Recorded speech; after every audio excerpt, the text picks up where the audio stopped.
Hello everyone, my name is Sethi. I hope you all are staying healthy. Today we are going to talk about portfolio balance theory of exchange rate. This theory is advanced version of monetary approach and explain how people change their portfolio in response to change in money supply and interest rate. This theory mainly explain how people change their portfolio in response to change in money supply and interest rate. What do you mean by portfolio? Portfolio mainly represent a distribution of wealth among different type of assets.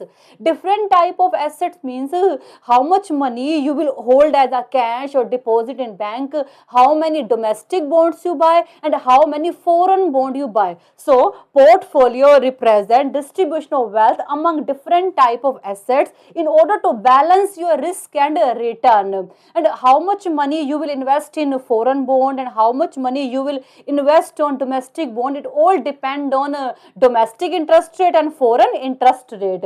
According to this theory, wealth equal to W represent wealth which is equal to M plus B plus EF.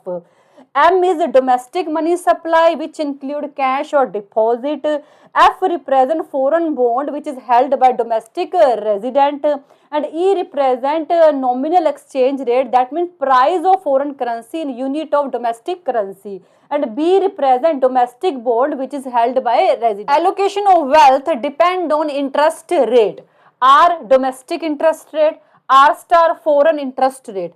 If domestic interest rate is more than foreign interest rate, then people sell a foreign bond and buy domestic bond in order to earn high return. If foreign interest rate more than domestic interest rate, then obviously people will shift their money to buy a foreign bond. As a result, demand for foreign currency will also increase. Impact of increase in money supply. When central bank increase money supply, domestic interest rate fall. When domestic interest rate fall, people shift their money towards a foreign bond. As a result, demand for foreign currency increase. Due to increase in demand for foreign currency, domestic currency loses their value. It will be called currency depreciation.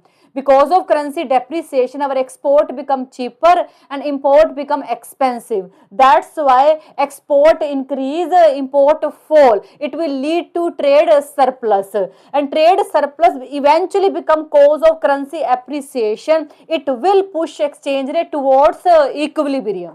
Now we understand this theory with the help of diagrams, and these two lines shows the domestic money supply.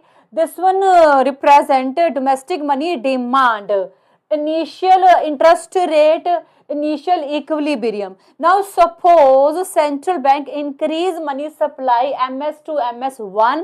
As a result, interest rate fall R to R1. When domestic interest rate fall, people shift their money towards a foreign bond. As a result, demand for foreign currency increase. Initial demand for foreign currency and supply of foreign currency, initial exchange rate. Suppose initially $1 equal to 80 rupees. As demand for foreign currency increase, this demand curve shift upward, even is new equilibrium point. As demand for foreign currency increase, dollar become expensive. Earlier we have to give 80 rupees in order to buy $1. Now we have to give 88 rupees in order to buy $1. Dollar become expensive, but it will lead to depreciation of our currency. And currency depreciation increase our export. Obviously, due to currency depreciation, our export become cheaper and import become expensive. As a result, export increase, import fall. It will lead to trade surplus, and trade surplus become cause of currency appreciation. Due to currency appreciation, we will achieve this equilibrium point again. Means we will bring back to this old equilibrium point again. Now we will see criticisms of this theory. Ignore real income. This theory focuses on financial asset but ignore how change in national income impact exchange rate. Ignore impact of trade flow. This theory talks about adjustment in portfolio but ignore impact of trade flow. That means this theory ignore how flow of goods and services influence exchange rate.